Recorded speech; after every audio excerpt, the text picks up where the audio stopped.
Nearly half of women in college and intimate relationships have reported experiencing violent and abusive behaviors from their partner.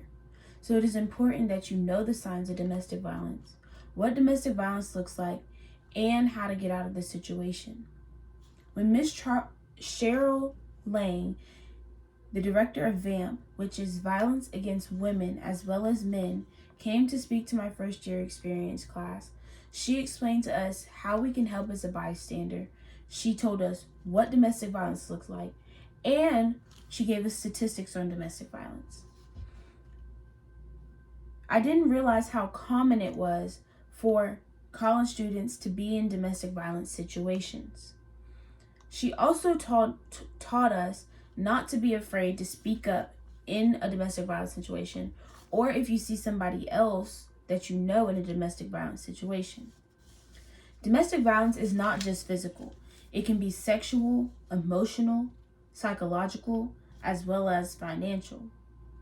Although physical abuse can lead to broken bones or bruises, emotional abuse is harder to heal from.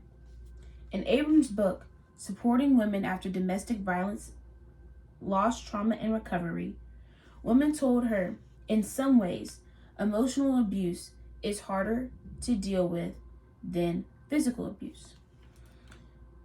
They said this because it's hard without evidence to prove that there's been damage caused to their emotional well-being and mental health. So they feel that they will never recover from what they went through. Now that I've explained to you the different forms of domestic violence, and I will now tell you the signs of domestic violence. When your significant other calls you names, insults you, or physically abuses you, or tries to control your way of living, you are in a domestic violence situation.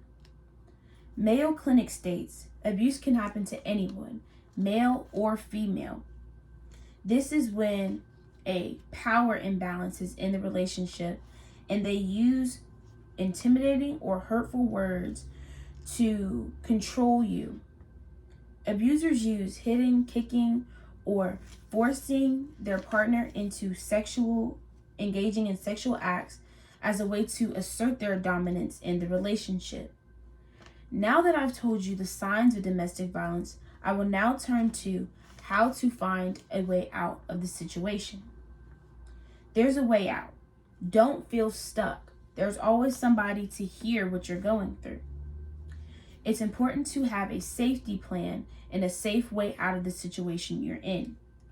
Office of Women's Health says you should have a plan and know where your exact location is. It's important to have evidence of the abuse you went through and pack a bag with important documents or important materials you may need where you're staying. The National Domestic Violence Hotline is available at 800-799-SAFE 7233 to walk you through your safety plan.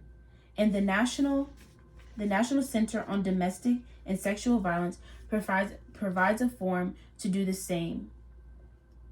College students should be informed on this topic of domestic violence, especially if this is affecting our age group way more than any other age group. Domestic violence is not just physical. It can be sexual, emotional, financial, and psychological. If your partner is insulting you or trying to control your way of life, it's important to get out. It's important to leave the situation that you're in. On a typical day, 20,000 phone calls are placed to a domestic violence hotline nationwide. Don't be afraid to leave your abusive situations. There's always somebody willing to lend an ear to you. Thank you.